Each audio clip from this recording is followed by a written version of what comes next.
నా యేసును బట్టి బ్రతిమలాడుతూ దండం పెట్టి చెప్పగలిగిన మాట, జీవితంలో రకరకాల ఆఫర్లు వస్తాయి, కొన్నిసార్లు అవకాశాలు వస్తాయి, కొన్నిసార్లు మనల్ని పిలిచి గౌరవించే వాళ్ళు వస్తారు. కానీ ఒక సేవకుడిగా నేను చెప్పగలిగిన మాట, ఈ పిచ్చికి ఆ నివాసం ఎందుకు దొరికింది? తన జీవితంలో విలువ లేకపోయినా తన స్థితిని చూసి నా రాత ఇలాగే ఉంది అనుకోకుండా పిచ్చుకలాగానే విలువ లేని పరిస్థితిలో కూడా దేవుని కొరకే బ్రతకడానికి అలవాటుపడింది పిచ్చుక.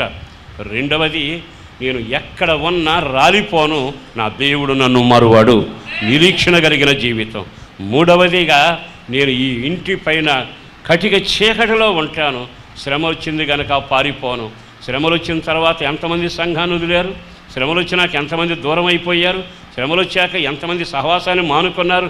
నేనైతే, బైబిల్లో ఉన్న వాక్యం తెలుసుగా, వాళ్ళంతా ఏమన్నా జరగని ఎలానే ప్రవర్తించని, నేనైతే నా దేవుని మందిరములో పచ్చని ఒలివ మొక్కలాగా ఉంటాను. ఆమేన్ చెప్పండి.